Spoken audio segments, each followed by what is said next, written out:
if you've been following the Clips channel, you will know that me and Bubbleman have been having a bit of a back and forth. Well, I think it's time to stir up the drama, stir up the pot, and I say we settle this beef once and for all.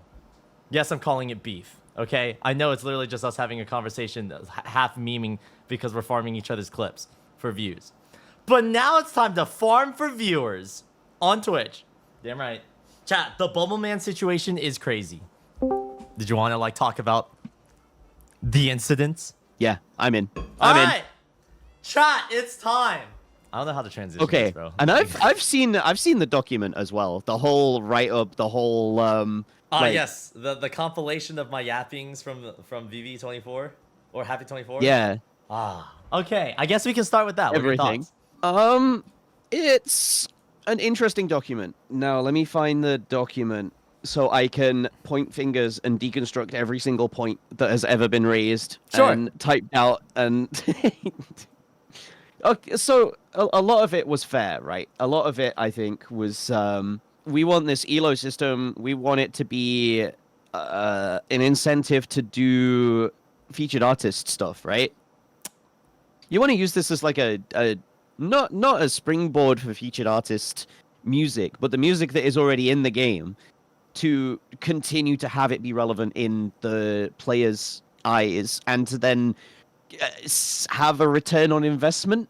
That is, if you know what I mean. It is like a bonus that is, is there. I wouldn't say there's any like central focus for it, but like the idea is that if a system like this were to be implemented, it would help a lot of causes that I feel like are underserved in the community, while I don't like the part that I'm more interested to look into is that would this harm the community? Because I think that was the most interesting, or the most interesting take that I heard from you, saying that it might be like a distraction from tournaments or be another thing that players would have to engage in or something like that. But that's something that we can discuss later on into the conversation. Let's start with the document. So, new system to decide who is the best of the best throughout the year. It starts off with limited selected pool of beatmaps players will go head to head. Something. Do you want to join the vision? Tell us your ideas here. Did you read the Did you only read the document or my coverage of the document? So I have skimmed the document. I've not properly watched the video covering the document. I don't even think the video's to be out honest, yet. It is because that's where I got the document from. It's in the description. Okay. But I woke up at 5:30 this morning in a coughing fit to catch you live talking about this document. Oh, that's funny. Which was interesting. Okay, then the only important thing that's there to preface is that the current state of the document is a community member's understanding of what I've yapped about. They also added their own, interpretations into it. During my thing on the stream, I clarified some things. And so I think the best way to go through with this is for you to just go through the document, point out what you like and what you dislike, and then I will clarify and then agree or disagree. So the way it works, I can't really comment on because this isn't really for me to decide, because I'm not one of those people who can generate an idea from scratch. I am much more a person who goes with something. I take something and run with it, right? Okay. And so this card system is pretty cool. Gameplay loop is pretty cool. It's just the idea that ranks and elo are going to be sort of interchangeable, if you know what I mean. Like, the elo is going to gain this sort of recognition that it almost never has in the past. Like, I'm gonna open Reddit. No, what would I look for? Trackmania 2020 ranked. And this is my biggest point, really, is that the ranked system in Trackmania does not get the recognition it deserves, and this is the biggest point of case study that I think you need to be looking into, because there are a few good takes in this comment section where someone says, ranked is in a weird position. Why don't people play ranked? And it's like every competitive game that we've got so far is all about playing against each other, right? Any shooter, any MOBA, any like competitive esport at the moment is direct comparison. No, direct competition. Whereas Trackmania, Osu, other stuff like similar, which is very few and far between, is all about comparison, not about competition, right? Comparison and not competition. Yes, in the context of like the core gameplay is single You're not player, removing yes. someone. Yeah, you're not removing someone from a game by killing them. Exactly. Your decisions in the game do not directly impact someone else. Yeah. So there is this guy theorizes that like there's so many different things to do. This guy says for an experienced player, I don't play anymore because it's just boring. This is ranked is not racing skill but track knowledge. Not quite right to play with random teammates, which wouldn't be a thing because we're 1v1 anyway. But then at the same time, every time I've used an elo bot recently, like Elite Botics or ROM, I've always been playing it with my friends. Because I played ROM with Rafis, and I wouldn't have played it otherwise. I played an Elite Botics match with Skier, Plasma, I think Yokes was in there, Gaza, and Hunda. And we played an Elite Botics 3v3, and it was some of the most fun I've had in multiplayer. So it's that the human element is there, right, for multiplayer. I think the thought of it being applicable to an audience where there is no human element, it's just you're queuing up to play ranked, lacks a little bit. You see what I mean? Could you restate that last sentence? I think applying that to a place where there is no pre-existing human element, like we're not already friends. Me and the guy I'm playing rank with, we're on completely different sides of the earth and we've never talked before. And so you get to play ranked against them, but you're just playing for the sake of winning. You're not playing for the sake of playing with your friends. That's true. And I don't think that has staying power. You don't think that has staying power? No. I don't think it never has in the past, right? Every other elo bot, you're queuing up to play against someone at random, and it just doesn't hold the attention that it needs to hold. I think having a 2v2, 3v3 system that you can queue in with your friends, it gives you that pre-existing, the team, right? You can go in with your team of friends and play against a evenly matched team on the other side, because again, it's a solo game. But you still have the human element of, like, you can bash your friend who did the worst on X skill set for fun because they're your friend, rather than what I'm imagining in my head, the 50-50 dichotomy of, yeah, GG, you played really well, man. Good luck in your next game. And Looker, you hit lucky Looker. You know what I mean? I think I understand that. Correct me if I'm wrong, but the idea that I seem to be understanding or interpreting from this is that that one of the major appeals in the experiences of established systems has been the camaraderie that you've been able to have with your friends.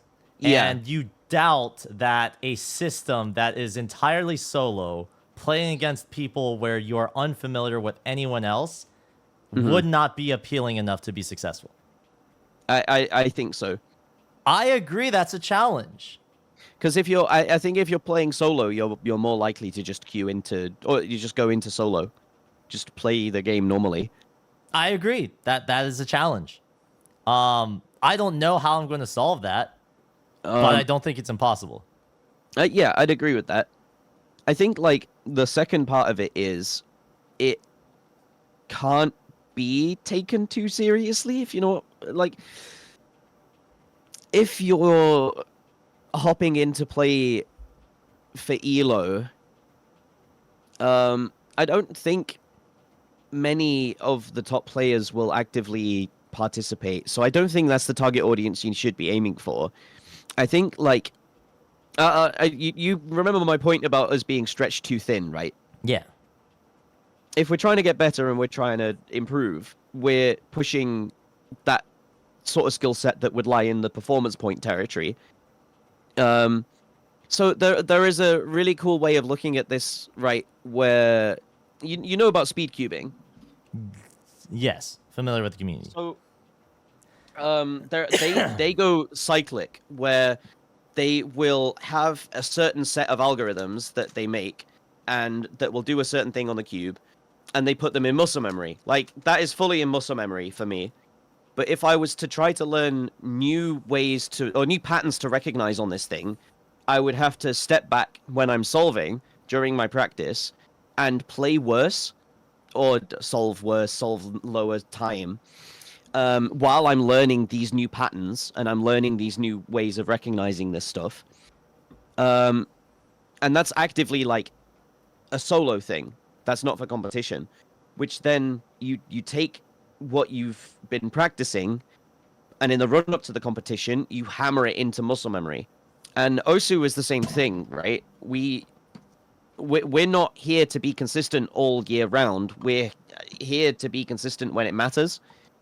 And if we're not also improving, why does it matter if we're consistent? Because people are just going to shoot up past us and then level off, and then they'll be the consistent ones. They'll be the good tournament players. Okay. So I think the idea of having ELO instead of tournaments means it's this, and it was said in the document, it's this seasonal reset. You have new map pools that come out. There's these ranks that feed into your ELO. That there's loads of stuff in this, and if it is seasonal, like every 3 months, every 6 months, to clarify, I think having it every 3 months is way too fast. 6 months, maybe. Yearly is what I would find the sweet spot, but that's also something that I'd still like to figure out. I think I'm not even entirely sure about how we would do seasonality, because the incentive that I see for seasonality is to line up the announcements and build up hype. Like, having a actual cycle established would allow us to create the foundation for new featured artists or new tracks and new maps to be announced, and then for people to follow what's coming in and out of the pool, etc., right? It gives people a reason of something to look forward to, like the WWDC or the tech announcement, like something where things are finally getting mixed up, right? Obviously, I feel like that's something that needs to be managed, but I agree. If it's too often, I'm not going to be plugged in enough or going to have enough time to invest into it. Another thing that I wanted to address, like, you mentioned specifically, like, if I recall hearing correctly, the language ELO instead of tournaments. Do you really believe it's one or the other? Is this like a zero-sum game here? I think so. I genuinely think so. Interesting. Why do you feel that way? I don't think tournaments would survive if ELO was the main ranking system. If that was what was seeding into tournaments, I don't think tournaments would still exist. It's like, because you have what this document on the vision is all about is trying to replicate a tournament play, but without it being in a tournament setting, right? Because that's essentially what this comparison is. We're in a tournament match, and you get points, and the winner is the one who meets the best of criteria first. And with the removal of a certain skill set, if you average out and you don't like reading, and either player picks reading, or you have a large average on reading and your opponent doesn't, and reading doesn't get played, that's already reading has been banned. And so all of this mirroring of a tournament setting in this ELO setting means that if you want a high ELO, you want to be playing the ELO system like 3, maybe 4 times a day, which is, if a match is 30 to 40 minutes, is 2.5 hours, and 2.5 hours in a session is an hour's warm-up, because you have to be warm to go into a tournament if you want to play your best, and then 2.5 hours playing tournaments, which is just consistency stuff, which is like way below where you would be skill pushing and improving. And then what? And then you've played 3.5 hours. Your session has gone for 3.5 hours. What do you do then? Because now you're tired. I agree wholeheartedly. That sucks. Yeah. I think there has been some, like, I don't think I've emphasized that I don't want ranked ELO to be that high of a commitment, if that makes any sense. like, I see it more similar, like, in an ideal world, I would see each match taking a maximum of 10 minutes. Not like that's 30, not happening. Not 30 to 60 minutes. Like, I'm thinking like rapid, like low commitment on a pool that basically everyone with just a couple minutes of warm up would be able to play, because I'm restricting the difficulty down where you're not going to be playing maps that are only the top 1% of the top 1% of the top 1% are playing. We're playing maps that that have room for improvement through refining your play. And I would like to believe that would be a different approach that might be successful. You would just get really consistent act gamers. That would be the main target audience here. That would be like, you wouldn't get the tournament player crowd. You wouldn't get anyone who's interested in that type of comparison. You would just get the people who are good at accuracy winning. And whether that's what you want or not, I don't know. That's depending on how the scoring system is calculated. Is that not? Am I correct on that?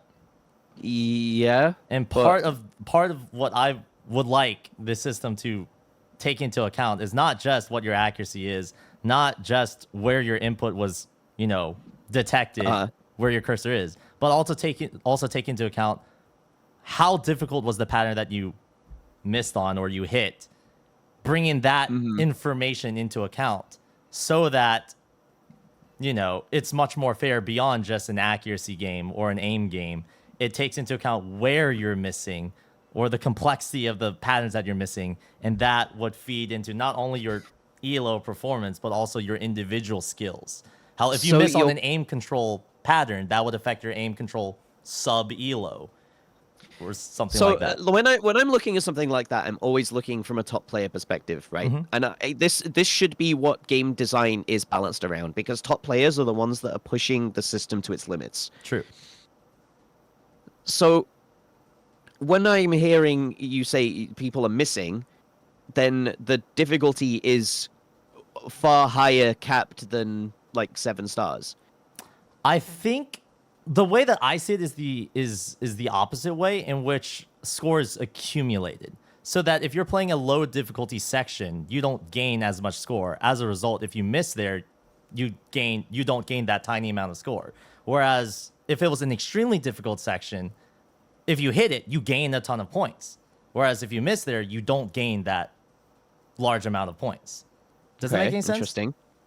Like, I see it as accumulative, not like the approach in which you miss and all of a sudden that backwards like affects everything else that you've done. Okay. That's what I would like to think would be more fair. Obviously these are all just like ideas in my brain, but if that were to happen, do you feel like that would change how you view it? It's an interesting approach, but it's still the case of like, you're gonna get consistency accuracy players. It's essentially gonna be, it's not gonna be top players who play well in this. Top tournament players, while they do get good accuracy, a lot of top tournament players' philosophies when approaching pools is just to be able to combo through them, and that is where the most consistent people are stood right now. I don't know. I think you'd find an entirely new subset of players that dominate this scene. I think so too. But then, at the same time, they. Oh, let me think. The approach that I'm going through with this is that how can I keep this as close as I can to the original game of clicking circles, but fix fundamental issues of what I think is bad game design. See, I don't think those are issues. I don't see them as issues, at least, because like if you hit every circle and you assess the map, you get an SF score. It's like it's whatever. If you drop accuracy in the slow section, you deserve to be punished for it because you've dropped accuracy in the slow section. I agree. Like, obviously it would be much more easier to like. I feel like it would be much more easier for you to have like a definitive yes or no opinion if we actually had something. But what I'm trying to figure out is the direction, because obviously I haven't done anything yet. Okay, 10 minutes won't work. 10 minutes is not a match time that would work unless you go fully rhythm game. Unless you go fully rhythm game size. Everything is 2 minutes long. No breaks between maps. Unless you go that route, you could get that into 10 minutes, 15 minutes, but like the only baseline that I have to just throw out the term 10 minutes is like the Konami Arcade Championships, where they're playing like 5 maps. Yes, like you mentioned before, those are like restricted to 2 minutes only per map. It's played back to back to back, and then the cumulative score, one single tiebreaker. Even that's only like 3 maps or 3 minutes, right? So yeah, you are right. It's likely going to be a lot longer than 10 minutes. I'm not sure how we're going to control the mapping and the pooling or the restrictions of the music itself, because again, one of my core philosophies is to allow music to, you know, be the expression of the artist, allow mappers to be their interpretation of the music in mapping, and then players to be the ones to accept that challenge and, you know, duke it down. I don't know how we're going to, obviously artists are going to want to conform to the system, but I want to have a system that allows the artists as much freedom as possible. I don't know how we're going to approach that in terms of length, in terms of like, oh, it needs to be of this BPM or something or whatever like that. I don't know where to even begin with that. I need to talk more with like the poolers and the existing like how other tournaments do it. But if I'm just thinking of it from the perspective of what I think would be fun, I'm thinking I log on, I don't feel like warming up. I just want to run it up. And I just queue in. And then in 10, 15 minutes, I either win or lose a match. And I'm like, damn, I went up or down. Let's run it down. Let's run it again. And then maybe like over time, like I go down because I didn't warm up, and then back up as like I'm finally warm and I'm finally getting back to my base level skills, and then I'm like actually challenging. Like I'm doing it because it's fun, not because fuck, I have to warm up, I have to lock the fuck in, I have to make sure everything is good, I need to make sure that that sort of thing, right? I think this has morphed from a system that objectively ranks the best players against each other and the most consistent players against each other. I think this has morphed from that system into I just want to queue it because it's fun, elo 1v1 elo fun. Am I right? There are two sides of the story. There's obviously a much more casual audience who are going to be engaging with this. Right. I want to capture that audience. And I also want to capture the audience of people who are like try-harding, trying to get that maximum, the highest elo, whatever it may be, right? So I want it to be approachable enough where anyone can go in and not really be too stressed about like, fuck, if I lose this match, I lose it all. Like everything is fucked, right? Okay. But the people who do want to try hard, who do see the system as fun and want to like maintain the highest elo, if they want, sure, they can go through the effort to, you know, warm up and everything, or maybe have it so that once you reach a certain elo, the only way your elo can go up higher is if you participate in much more structured and rigorous tournament styles, like at the round table. I don't know. Okay. Just an idea. I don't know how that would work, but like I understand that in a system like this, I would like it to appeal to casual and hyper competitive players and find a balance for it. Two case studies then I think need to go away and look at is the Trackmania system and why that doesn't work, and the Tetrio system and why that does work, because these two systems, I know the Tetrio system is a competition, it's not a comparison, but you could even look at like find any game where it's comparison based and not competition based, and case study their ranked system, because some of them work and some of them don't. And I would wager that the ones that don't work are the ones that have a thriving tournament scene, like Classic Tetris. I don't think Classic Tetris has ranked, right? Not that I'm aware of. Because it just wouldn't work. It has monthly tournaments. Yeah, it has. I believe this on thriving Tetris 99, there's like a classic mode or something like that, but like it's not competitive at all. NES Tetris has such a thriving competitive scene, and it is entirely based on first solo play and how far you can go, and also how consistent you are at racking up score. And those are two entirely different methods of play, but they both involve the same thing, and it is your fundamentals on NES Tetris. Same with Trackmania, where it has this thriving solo scene, which is all about picking a project and hunting it to conclusion and getting the world record or the time you want or whatever medal you're chasing. And then you can play Cup of the Day, which is just a random track, which is not competitive unless you are at the highest level and you decide you want to play. Which even then, most of the good tournament, like Grand League racers won't play in.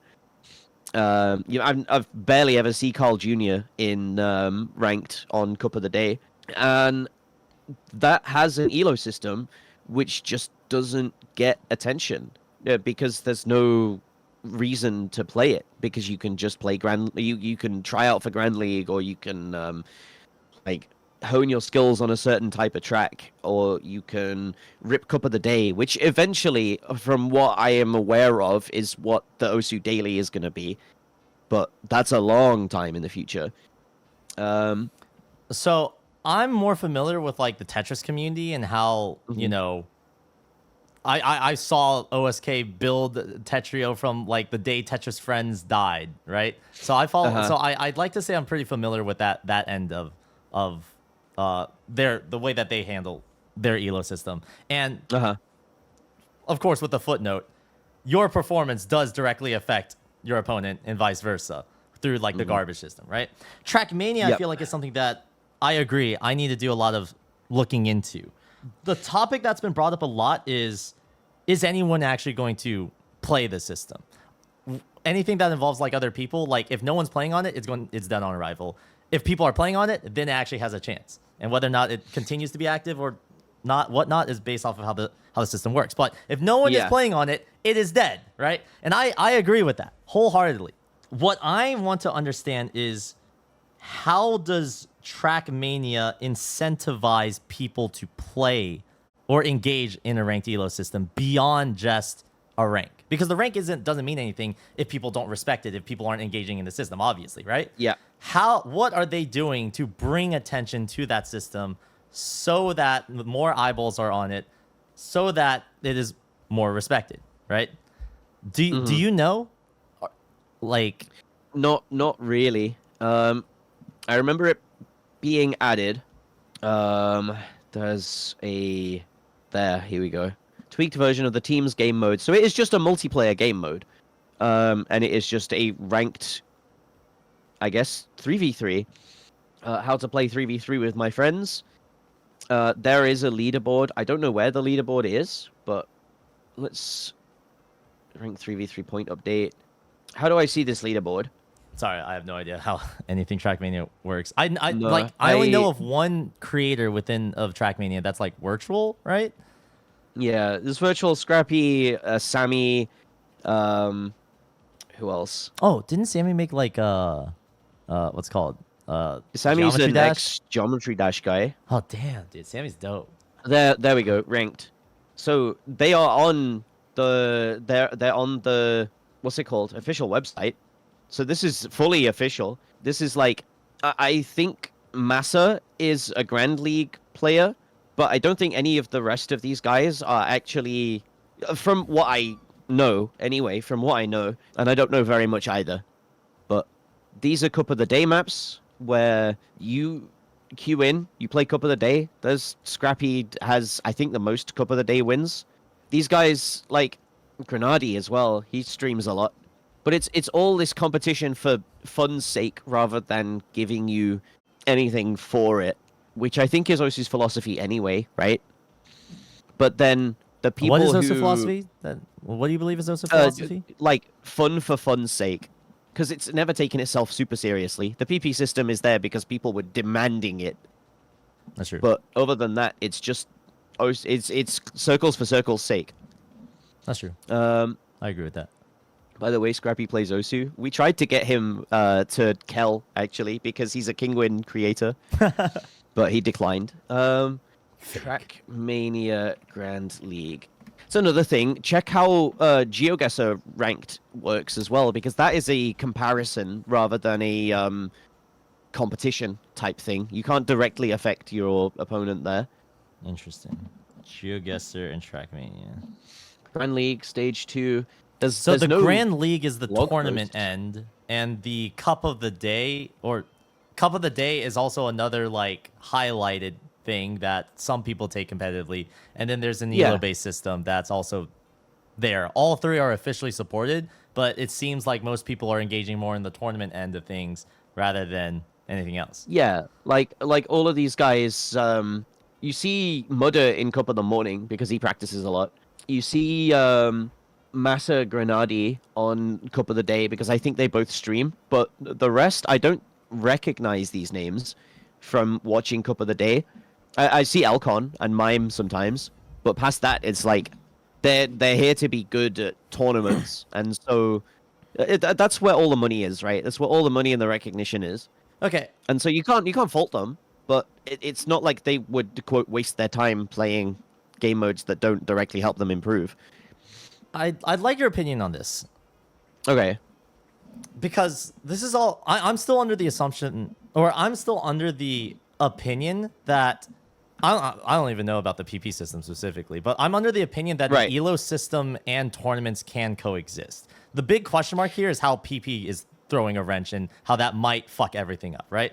But the way that I see it is that, like, take chess, for example, right? Chess has, like, a matchmaking system that's ELO-based, and they have tournaments. In fact, tournaments are, like, the method that they gather the best of the best to finally compete against each other, to finally see, like, is there any shift in performance after the years of not engaging, right? In that sense, I would love to see that within Osu, where if there's not enough appeal, where the top players aren't, getting fair matches against each other, that every time they queue in, they have to wait for like 5, 10, 15 minutes, and then they get queued against someone who's all the way below them, and they just shit on them over and over again. That's boring. I get that. Yeah. Maybe, like, could tournaments instead, like, not be replaced, but evolved, where ELO is sort of like a BWS system that they use for people to sign up? Let's I don't know.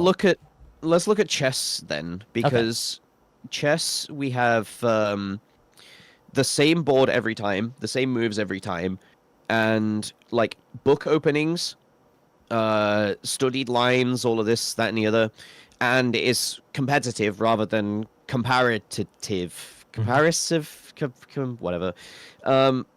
So to get ahead in chess, you need to step back and study, and you also need to solidify that studying in playing games over and over and over again and getting it in the head, right? Right. So it's the same as cubing, where you need to study. So you learn all these new algorithms, you learn to execute them, and then you practice with solving. You step back, you slow down, you practice recognizing the patterns. In chess, you step back, you study for 5 hours of a day, and then you start putting it into practice. And then, and only then, you re-approach a tournament setting at a higher level than would be suggested by your ELO, right? And that's when you gain ELO. Or when your time goes down. Or in Osu, when you step away from the tournament scene, because you're not entering tournaments for a bit, you just want to get better as a player. And then you improve your fundamentals, whether that's PP fundamentals or whether that's reading or any skill set you lack. And then you reapproach the system or the tournaments, and then you play better. And that's where PP fits into the whole system, right? Is what is performance points rewarding is aim, whether that's jump or flow aim, and tapping, whether that's speed or stamina. Accuracy is obvious because the better accuracy you get, the better the score, no matter what the skill set is. But it's still these two, aim and tapping. And what is every skill set able to be broken down into is aim and tapping. And so if you can aim, like we can go back on this again and be like, worst HR player isn't good at tech because he's a tech prodigy. He's good at tech because he's also really, he was originally really fucking good at aim. Like, every single score it never loads. Every single score here is aim slop. It's all 4 months ago, but obviously they had the ability to set this stuff before they set it, or else this would be looking like 5 months ago, 3 months ago, 4 months ago, 4 months ago, 5 months ago, like that sort of thing. So the fundamentals kind of get displayed by the PP system. This tells you how good a player fundamentally is, but not how consistent they are, because it's a snapshot. And then you take a step back, you tamper, is it? No. Taper. You form these into something you can perform consistently, which is like a step below taper, low taper fade. Yeah, no, you're right. It's a step below where your peak is, but it's a level you can play at consistently. And it's exactly the same thing that you see. I hate to go back to Trackmania all the time, but they take a step back. They take slightly wider lines around corners to make sure it's consistent for tournament play. So they're not playing at their peak, but the higher their peak is, the higher their comfort level is. And that means the better they are at consistent stuff, or playing consistently on harder things. And that's how this all fits together. That's how the map of tournaments and solo play fits together. So I think introducing ELO into that sort of muddies the waters between, you can play ELO all the time, so why wouldn't you just play ELO to get good at tournaments? But that's not how it works, really, because you can get good at tournaments and then never get better at tournaments. And you know what? This is why OSU teams that can't beat USA always reach the second place position, and then everyone in their country goes, damn, I want to be on the OWC team. I'm going to play tournaments and get good enough to be on the OWC team so we can get first place. So then they stay at the top level for one more year as these new up-and-comers are all joining the tournaments. A couple of old players fall off, get replaced by these new upcoming tournament players, and then they slowly drop again as these new tournament players haven't reached the heights of mechanics that they needed to be able to play these grand finals maps in the map pool. And that's why Poland fell off and is coming back. That's why UK fell off and is coming back. And that's why Germany probably should have got 6th place this year and definitely will next year, because they're too focused on tournaments to compete at a high level in finals and grand finals now. I think that's fucking... This is just a slight tangent opinion. Go on. Me personally, I think the constant increase of difficulty in tournament play is a problem. Like, seeing like C's and B ranks, in my opinion, that was boring. a thing even like 6 years ago, Ed. Yeah, that was a hate thing. It. Like, that's just me personally. I just want to throw that out there. But I did want to circle back on the original conversation, which was the issue that I'm trying to tackle and brainstorm solutions around is under the idea, or the assumption that I'm trying to find ways to refute is the assumption that a ranked ELO system cannot exist hand in hand with a existing tournament system. The one big question mark is the PP system that OSU has, right? But I just want to focus on, can a ranked ELO system exist with a tournament system? I'd like to believe that it can. It can if you don't want to capture the top tournament players. If you don't mind them not playing the system, then it can exist. It can coexist. I think that the top tournament players would engage...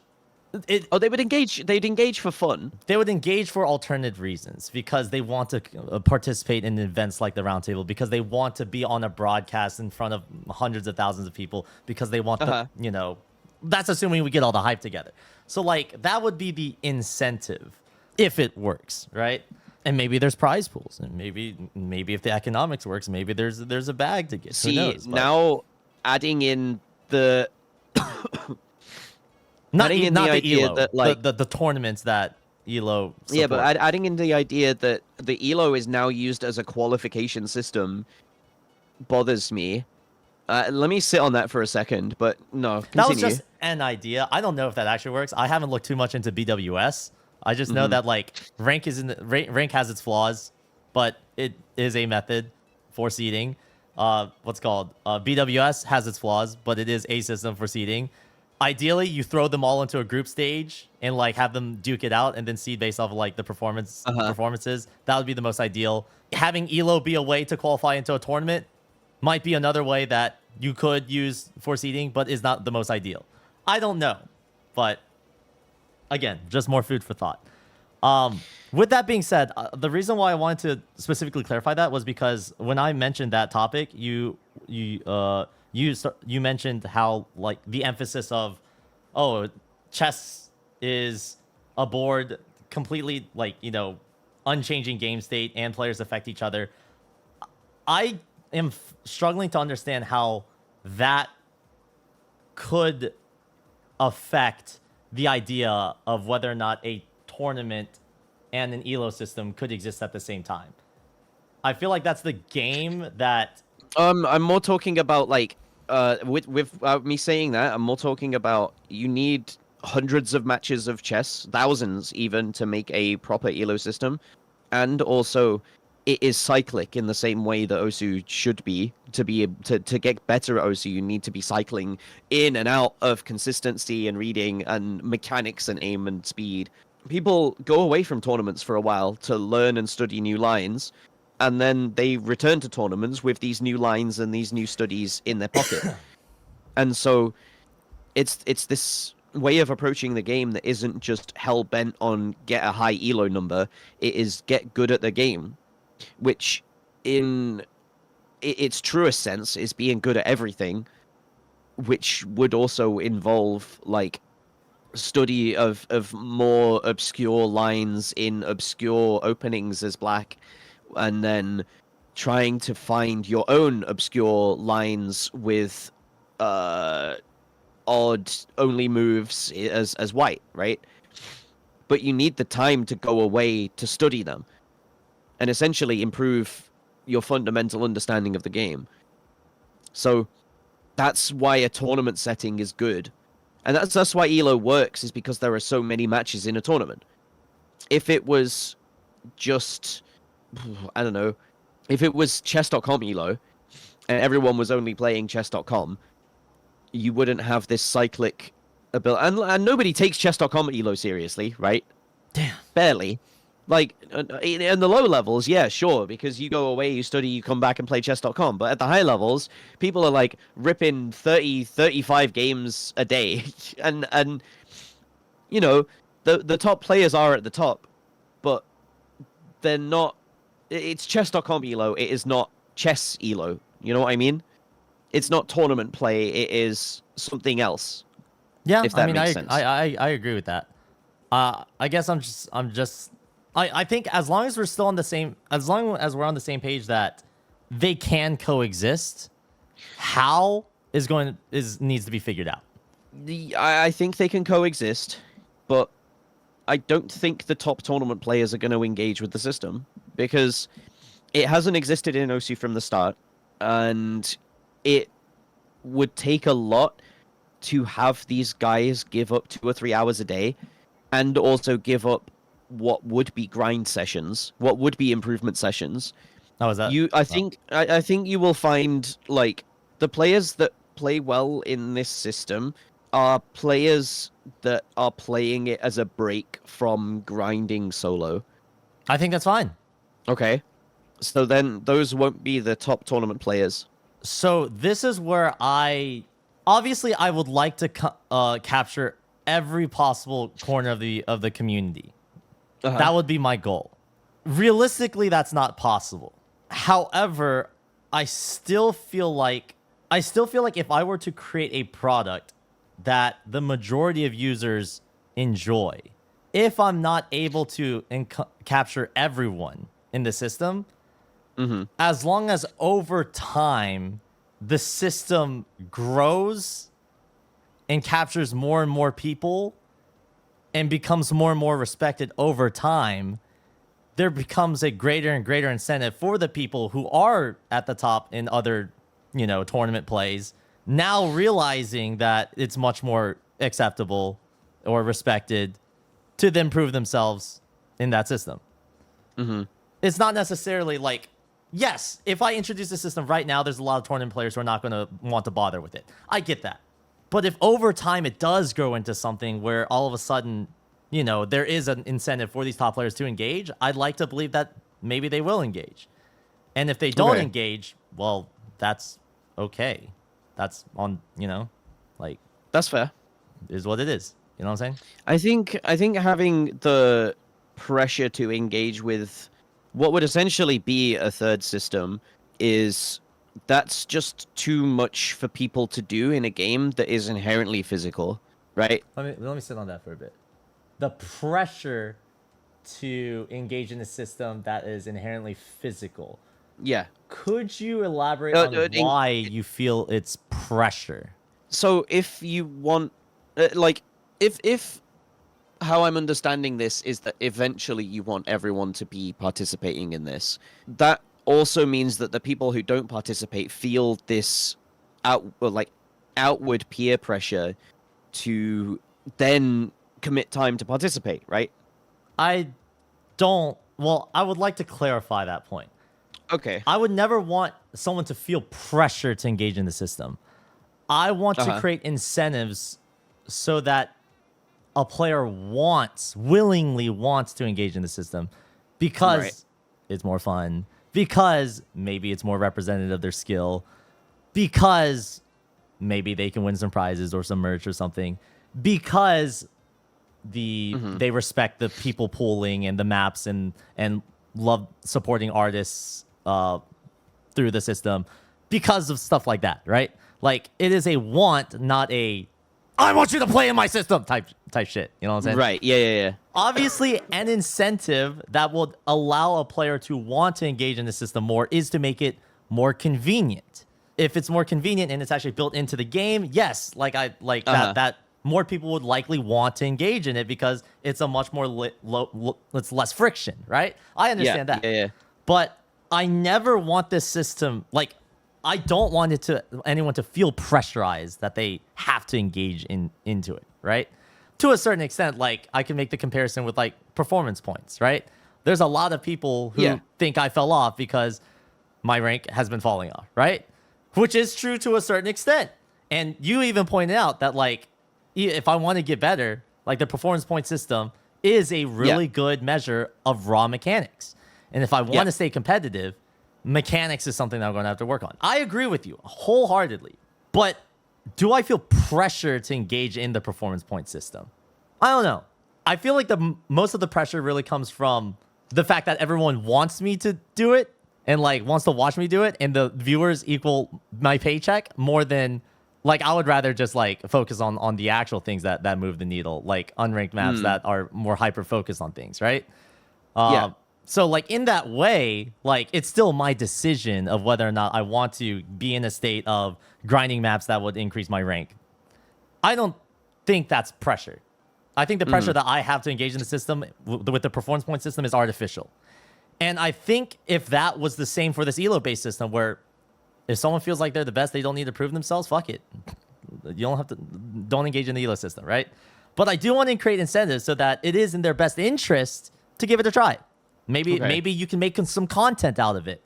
Maybe there's some fun activity where this artist is trying to do something, and if you engage in the elo-based system and play their song, maybe you could go on tour with them or some shit. I don't know.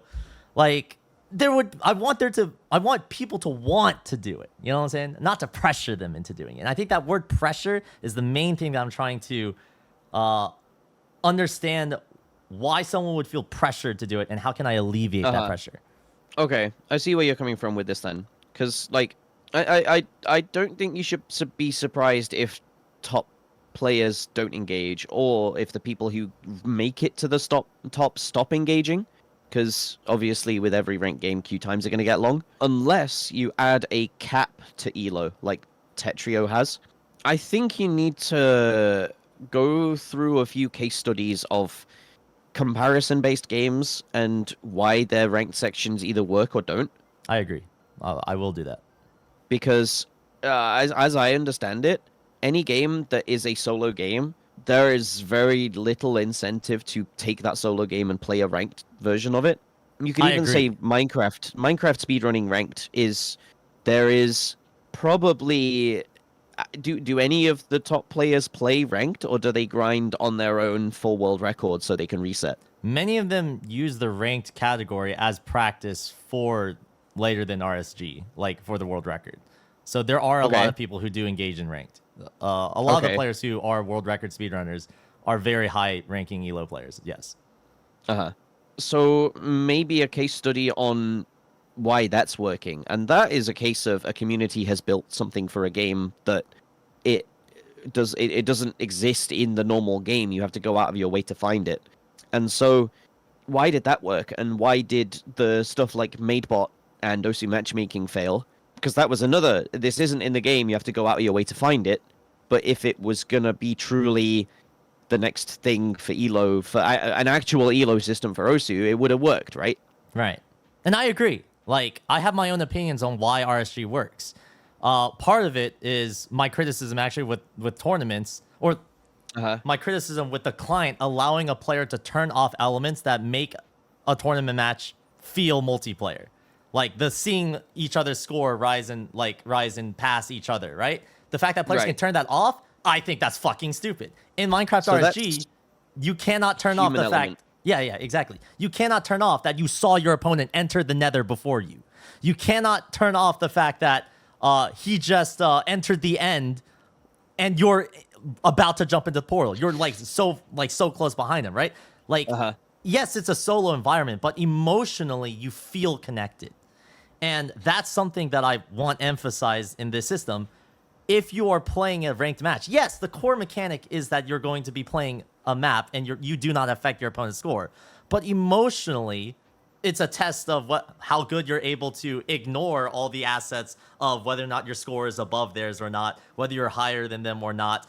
Oh, you hit a hard section, but he did not, etc., etc. And then manage that in real time in a match. And I feel like that would be fun. I think that's fun. I don't know if other people might see it as fun as I do, but I think that's fun. Like, so, that's the reason why I keep all those overlays on. Yeah. So when you play, you have the mental capacity still to even keep track of all of that? I know. Well, when I play in tournaments in Osu, I explicitly keep all the overlays on because I think it's more fun. Okay. Does it not distract you? Sometimes it does, genuinely. Like, I'll take a look at my accuracy. I'm like, holy shit, I have 100%. Fuck me. And then I miss. Yes, I could play better, but I think it's more fun. But I would solve that for a lot of players if I just disable them from... Well, if I remove them from being able to disable that. If it's a core mechanic that you cannot disable the overlays, you have to engage in it and have everyone feel the pressure of being against someone else. Yes, it's a single player experience, but the environment is different. Your mental is different. Like, it's another test of skill for you, whether or not you can continue concentrating, knowing that you're at a setback or something like that, right? Who knows? People would just remove that for themselves, though. If they want to put tape over their fucking monitors, go ahead.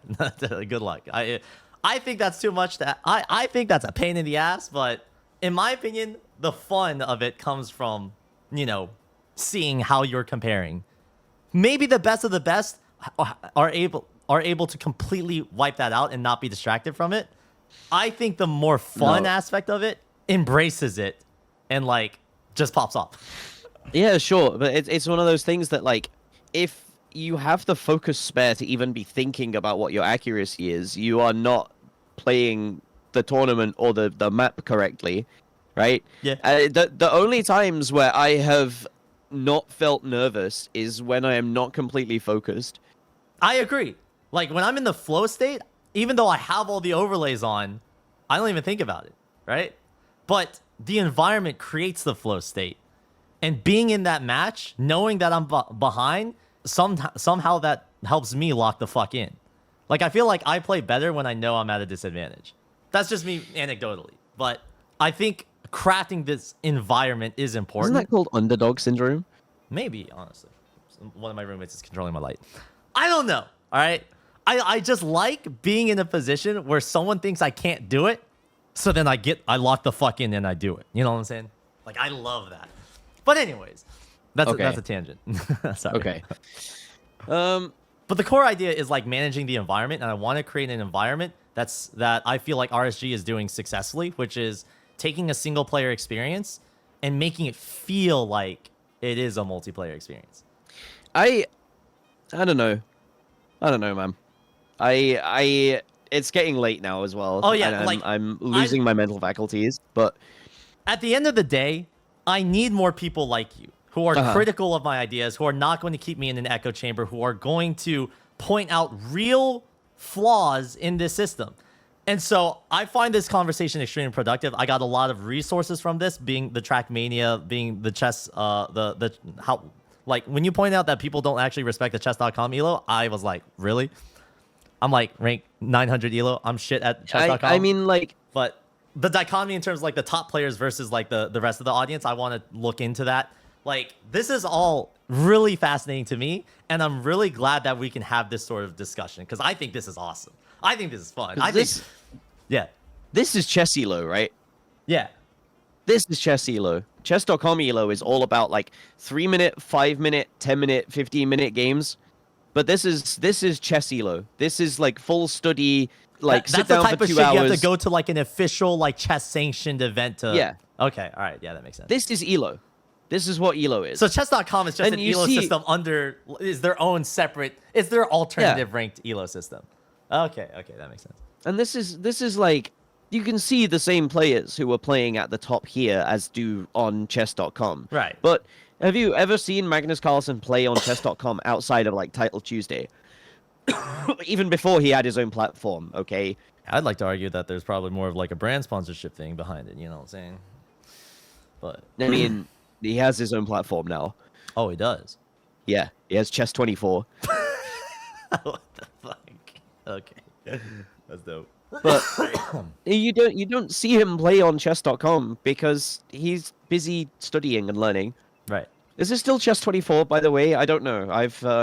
It might have changed name, rebranded. I can't remember. I just remember there was some controversy with like the Hans Niemann butt plug situation, and he sued Magnus and Hikaru, saying that chess.com is biased because they have interests in signing in like professional relationships with them or something like that. I don't know. That's a tangent. Another one. Yeah. I think we're finished with like the actual in-depth discussion stuff. I would also love to like continue on and like follow up later and like, you know, get more of your ideas, because at the end of the day, like if there's a chance that this might work, I think that'll still be fun. All right. Like even with the roundtable, the entire idea has just been, let's see it. Let's try it. It's probably not going to work, but it's fun. You know what I'm saying? People enjoy themselves, and that's what matters. A fun system to have in the game. I think approaching it from the area of it working immediately is probably a mistake. Oh, it's definitely not going to work immediately. Oh, hell no, dude. There will be bumps in the road. We just gotta rip an elo system, have it make about as much sense as Elite Botics does, and then like throw some shit at the wall and see what sticks. Like once I have a sort of roadmap, I guarantee step one is just going to be an existing elo system like Elite Botics, like Ozer Rank Lobbies, just with a roundtable branding on it, just so we can start collecting data. That's literally it. Like if I actually manage to get some sort of vision in which I see, you know what, there's a small % chance this could actually work, we will likely start with something. There's going to be a lot of people saying this already exists, we've already tried it, so it's bullshit, blah, blah, blah. But what matters more is the vision of where we could be going. You know what I'm saying? Yeah, I see what you mean. So I think, taking it in a direction is good. But yeah, that's it. With that being said, I'm not gonna hold you for that much longer. Thank you so much, Bubbleman. Also, for clarification, just so we're both on the same page, all the clips of us reacting to each other is just for the meme. That was just good fun. Like, yeah, that was fun as fuck. We farmed the clips, we farmed the views. Guys, there's no beef between us. We're both here. We both really enjoy circles and seeing the people around the community get together and have fun with each other. That's it. Not clicking the circles. Fuck the circles. But the circles of people that form around this game. Yeah, exactly. There's so many really cool people here. We're just passionate people. That's it. But yeah, it's pretty cool stuff. Thank you so much, Dan. Thank you. My pleasure, Ed. Anytime. Right. See you, watch the Epic Land streams this weekend, sure. Friday and Saturday. Wait, what time is it? Grand Finals is at 20 UTC on the Saturday. 20 UTC Saturday. Damn, I'm going to be at my own LAN. Is it okay? Can I restream it? Oh, really? Yeah, I'm going to be at the UCI LAN in California. Oh. Yeah, me and Sean Porler are going there. Okay. All right. Yeah, you can restream it. All right, dope. Okay, thank you so much. Enjoy life, man. And you. Take care. Chat, what do you guys think? You guys feel like that was an interesting conversation? Bubbleman. You guys gotta have beef before Ed gets forced to stream in a maid outfit. Listen, all right? If Bubbleman wanted to, he could whoop my ass and get top 100. But, listen, I only have a minor setback, okay? I just need to pop the fuck off, all right? So if you enjoyed this video, be sure to smash the like button. Actually, no, don't do that. Follow Bubbleman in the description of this video, all right? That's it. Don't smash the like button. Goodbye.